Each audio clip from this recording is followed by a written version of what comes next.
नमस्कार, मी श्वेता अंकले. तरुण भारतच्या न्यूज बुलेटिन मध्ये आपल्या सर्वांचे स्वागत. आता पाहूया ठळक घडामोडी.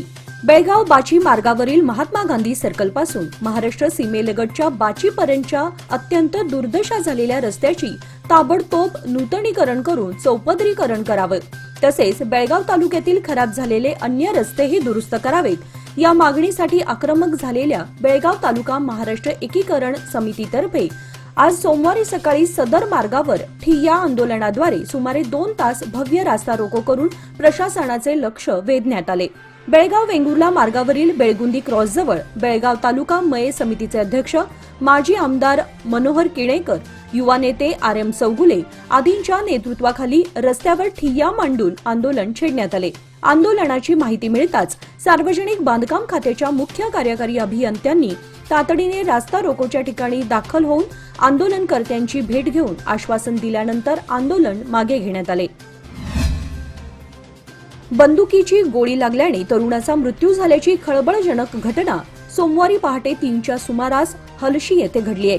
अल्ताफ मकानदार वय 35 असं मृत तरुणाचं नाव आहे. मृतदेह घटनास्थळावरून त्याच्या घराकडे नेण्यात आल्याने पोलिसांचा संशय बळावला. पोलिसांनी अल्ताफ सोबत गेलेल्या त्याच्या सहकाऱ्यांना ताब्यात घेऊन तपासणी सुरू केली आहे. गोळीबार नेमका कोणी आणि कशासाठी केला हे अद्याप समजलेलं नाही. या घटनेनंतर पोलिसांनी घटनास्थळी दाखल होऊन परिसरात कडेकोट बंदोबस्त केलाय. मिळालेल्या माहितीनुसार अल्ताफ हा काल रात्री अन्य काही जणांसमवेत वाळू उपसा करण्यासाठी गेला होता. त्यावेळी अज्ञातांनी केलेल्या गोळीबारात अल्ताफला गोळी लागली अशी चर्चा सुरू आहे. त्यानंतर पोलिसांसह श्वान पथक तसेच फॉरेन्सिक लॅबच्या तज्ज्ञांनीही घटनास्थळी धाव घेऊन पाहणी करण्यासह चौकशी सुरू केली आहे. बेळगाव रेल्वे स्थानकावर बेळगाव बेंगळूर सुपरफास्ट ट्रेनमध्ये सीटसाठी 2 प्रवाशांमध्ये हाणामारीची घटना आज सकाळी घडली आहे. ही रेल्वे बेंगळूरकडे जात असताना सीटसाठी 2 प्रवाशांमध्ये आधी वाद झाला आणि नंतर वादाचं पर्यवसान हाणामारीमध्ये झालं. दोन्ही प्रवाशांनी एकमेकांना अर्वाच्य शिवीगाळ केली. अन्य प्रवाशांनी या दोघांमधील भांडण सोडवण्याचा प्रयत्न केला, मात्र दोघेही ऐकण्याच्या मनस्थितीत नव्हते. एकमेकांना खाली पाडून हाणामारी करण्यात ते गुंग होते. घटनास्थळी रेल्वे पोलिसांनी दाखल होऊन हस्तक्षेप केला. त्यानंतर त्या दोघा प्रवाशांना ताब्यात घेण्यात आले आहे.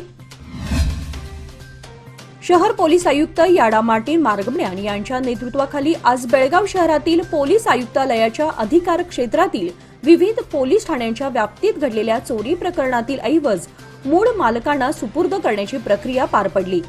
जिल्हा पोलीस क्रीडांगणावर झालेल्या प्रॉपर्टी परेडमध्ये चोरीस गेलेला ऐवज संबंधित तक्रारदारांना हस्तांतरित करण्यात आले. विविध पोलीस ठाण्याच्या व्याप्तीत घडलेल्या चोरी प्रकरणातील तब्बल 1,69,00,000 रुपये किमतीचे सोन्याचे आणि चांदीचे दागिने यासह दुचाकी आणि 4 चाकी वाहनांचा ताबा मूळ मालकांकडे सुपूर्द करण्यात आला. यावर्षी बेळगाव पोलीस आयुक्तालयाच्या हद्दीतील 339 घरफोडीच्या घटनांची नोंद झाली आहे. त्यापैकी 117 प्रकरणांचा तपास करून आरोपींना अटक करण्यात आली आहे. एकूण 5,13,02,277 रुपयांच्या किमतीचा मुद्देमाल चोरीला गेलाय. त्यापैकी 1,67,13,555 रुपयांच्या वस्तू परत मिळवण्यात पोलिसांना यश मिळालंय. अथक परिश्रम, सचोटी आणि परिश्रमाच्या बळावर DK हेरेकर ज्वेलर्सची सुरुवात 2009 साली दिलीप हेरेकर यांनी तेली पाटील गल्ली, शहापूर, बेळगाव येथे लहानशा सोन्याच्या दागिन्याच्या दुकानापासून केली. सुवर्ण व्यवसायातील या अनुभवाने अल्पावधीतच ग्राहकांचा विश्वास संपादन केला. त्यानंतर 2015 साली नवीन होलसेल सोन्या चांदीच्या दागिन्यांच्या पिढीला सुरुवात केली. ग्राहकांशी असलेला परस्पर बावनकशी संबंध यामुळे वेगाने विस्तारणारं शहर म्हणून बेळगाव शहरात अजून एक सोन्याचं दुकान काढावं असं त्यांनी ठरवलं. ग्राहकांच्या वाढत्या गरजा लक्षात घेऊन सोमवार दिनांक 11 नोव्हेंबर 2024 रोजी खडे बाजार बेळगाव येथील श्री विठ्ठल भवन संयुक्त महाराष्ट्र चौकाजवळ DK हेरेकर ज्वेलर्सच्या नव्या शाखेचे थाटात उद्घाटन करण्यात आले. उद्घाटनानिमित्त DK हेरेकर दुकानातर्फे चांदीच्या किमान 10,000च्या खरेदीवर 100 मिलीग्रॅम सोन्याचे नाणे तसेच सोन्याच्या दागिन्यांवर चांदीचे दागिने भेट म्हणून ग्राहकांना देण्यात येत आहे. सदर ऑफर 30 डिसेंबर पर्यंत सुरू असून नियम व अटी लागू असतील. आजपर्यंत ग्राहकांनी जशी शहापूर येथील दुकानाला उत्तम साथ दिली तशीच खडे बाजार येथील आपल्या नव्या सुवर्ण पिढीलाही प्रतिसाद देतील असा विश्वास हेरेकर कुटुंबियांनी व्यक्त केला. विषारी सर्पदंश झालेल्या म्हशीवर यशस्वी उपचार करण्यात आले आहेत। उसगाव येथील पशुवैद्यकीय अधिकारी डॉक्टर दीपक यलिगार यांनी उपचार केले। संभाजीनगर वडगाव येथील गजानन जाधव यांच्या रेडकाला घोणस सापाने दंश केला। दरम्यान रेडकाच्या तोंडाला सूज येऊन रक्तस्राव झाला होता। तातडीने जाधव यांनी ही माहिती पशुवैद्यकीय अधिकाऱ्यांना दिली। दरम्यान डॉक्टर यलिगार आणि त्यांच्या सहकाऱ्यांनी दाखल होऊन रेडकावर उपचार केले। त्यामुळे जाधव यांचे 40 ते 45 हजारांच्या रेडकाचा जीव बचावला। महात्मा फुले रोडवर बँक ऑफ इंडिया कॉर्नर ते गोवा वेस्ट दरम्यान रस्त्याच्या दुभाजकावर असलेल्या शोभिवंत झाडांची छाटणी करण्यात आली। त्यामुळे वाहनधारकांना थोडासा दिलासा मिळालाय। या मार्गावर शोभिवंत रोपांचा अडथळा निर्माण होत होता। दरम्यान त्याची छाटणी करावी अशी मागणी करण्यात आली होती। याची दखल घेत प्रशासनातर्फे छाटणी करण्यात आली आहे। शहरातील रस्त्याचे सौंदर्य वाढवण्यासाठी दुभाजकांवर शोभिवंत आणि फुलांच्या रोपांची लागवड करण्यात आली आहे। दरम्यान पावसामुळे या रोपांची जोमाने वाढ झाली। काही ठिकाणी ही रोपे मार्गावरील वाहतुकीला अडथळा ठरू लागली आहेत। अशा रोपांवर कार्यवाही करण्यात आली।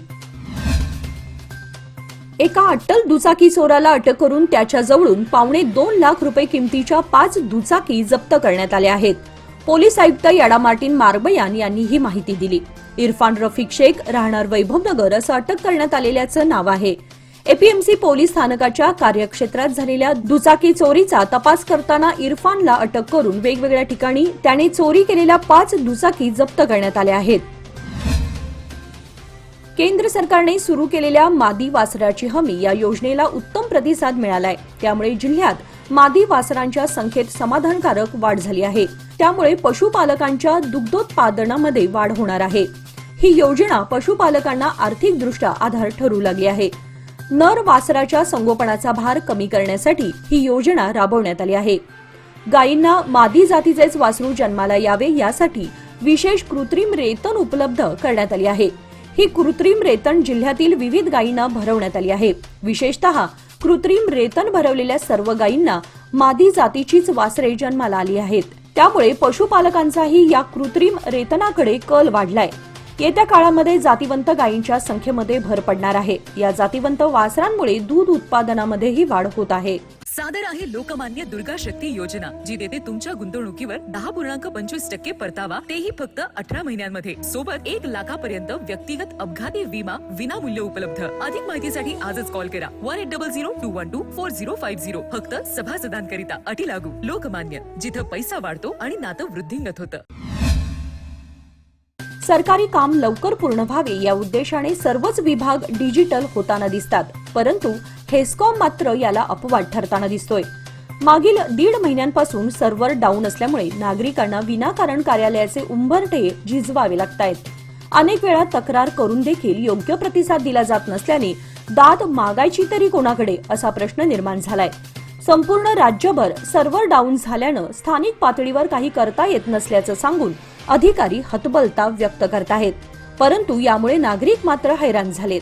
नवीन टेम्पररी अथवा कायमस्वरूपी कनेक्शन घेण्यासाठी नागरिकांना वारंवार कार्यालयात ये-जा करावी लागत आहे। आमदाराचा पोरगा आमदार, खासदाराचा पोरगा खासदार होतो। नाही झालं काही तर त्यांना गोकुळ, केडीसीसी खरेदी विक्री संघात बसवतात। त्यातूनही नाही जमलं तर शिक्षण संस्था देऊन बक्कळ पैसा कमवतात। त्यातूनही कॉन्ट्रॅक्टर लॉबी आहेच यांना सांभाळायला। आपला गरीब कामगार, शेतकऱ्याचा पोरगा फिरतोय वर्षानुवर्ष यांचा कार्यकर्ता बनून, पण त्यामुळे चंदगडकरांनो किती दिवस या घराणेशाहीची गुलामगिरी करणार? गुलामगिरीची जोखड फेकून द्या, हिम्मत करा, बदल हवा तर आमदार नवा या आपल्या संकल्पनेला खरं ठरवा। मला साथ द्या, पाठबळ द्या असं आवाहन मानसिंग खोराटे यांनी केलंय। गडहिंग्लज, आजरा, चंदगड भागातील प्रमुख कार्यकर्त्यांची बैठक घेण्यात आली। यावेळी ते बोलत होते। सध्या घरोघरी जाऊन सुरू असलेल्या प्रचाराचा आणि लोकांच्या प्रतिसादाचा आढावा यावेळी घेण्यात आला। प्रादेशिक सेनेच्या वतीने आयोजित करण्यात आलेल्या सैन्य भरती मेळाव्यासाठी अनेक राज्यांमधून आलेले युवक बेळगाव शहरातून फिरताना दिसत आहेत। मोठ्या प्रमाणात दाखल झालेल्या या युवकांच्या सोयीसाठी फेसबुक फ्रेंड सर्कल संस्थेने पुढाकार घेतलाय। तसेच त्यांना पुलावचे वाटप करून आधार दिला। भावी सैनिकांसाठी केलेल्या या सुविधेमुळे त्यांचे विशेष कौतुक झाले।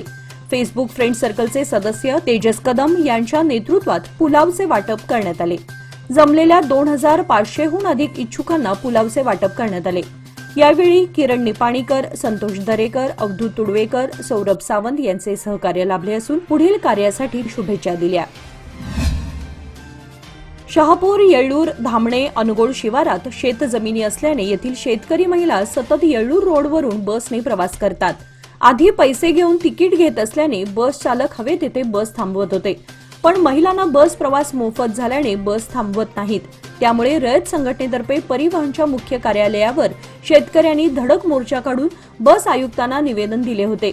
तेव्हा त्यांनी ठोस आश्वासन देऊन थोडे दिवस बस वाहकांनी बस थांबवायचे नाटक केले, पण आता ऐन सुगीवेळी बस चालक वाहक बस थांबवत नसल्याने शेतकरी महिलांना नाहक त्रास सहन करावा लागतोय। त्यामुळे शेतकरी महिलांनी बस अडवून ठेवण्याचा निर्णय घेतलाय। तसे सोमवारी मुख्य बस डेपोवर धडक देऊन धरणे धरण्यात येणार आहे। बेळगावात प्रादेशिक सेनेसाठी भरती सुरू असून बेळगावसह उत्तर कर्नाटकातील जिल्ह्यातील युवकांसाठी भरतीचे आयोजन करण्यात आले होते। भरतीसाठी मागील 4 दिवसांपासून युवक शहरामध्ये दाखल होत आहेत। त्यामुळे मराठा लाईट इन्फंट्री सेंटरमधील मैदानावर युवकांची तोबा गर्दी झाली होती।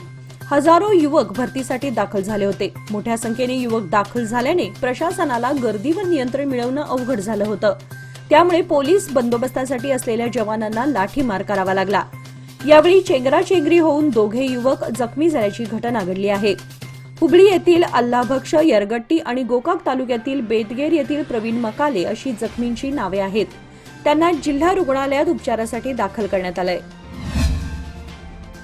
निपाणी शहरात उघड्यावर कचरा ही जणू सामान्य बाब बनली आहे। याला नगरपालिकेच्या पदाधिकाऱ्यांचं दुर्लक्ष कारणीभूत आहे।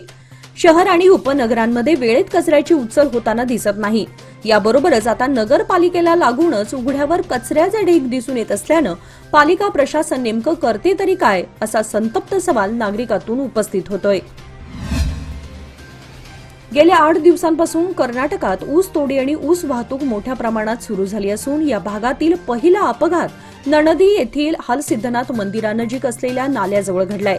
येथे ऊस भरून चिदानंद कोरे कारखान्याकडे जात असलेला ट्रॅक्टर पलटी झाल्यानं ट्रॅक्टर विचित्र अवस्थेमध्ये अपघातग्रस्त झाला। नेज येथे तोडून भरण्यात आलेल्या वाहन क्रमांक MH45S0459 ट्रॅक्टर 2 ट्रॉल्यामध्ये ऊस भरून वाहतूक करीत होता। नणदी येथील हलसिद्धनाथ मंदिरालगत असलेल्या रस्त्यावरून हा ट्रॅक्टर उताराला जात असताना नाल्याच्या पायथ्याशी येऊन अचानक ट्रॅक्टर आणि पाठीमागील ट्रॉलीच्या मध्यभागी असलेली ट्रॉली अचानक पलटी होऊन ही दुर्घटना घडली आहे।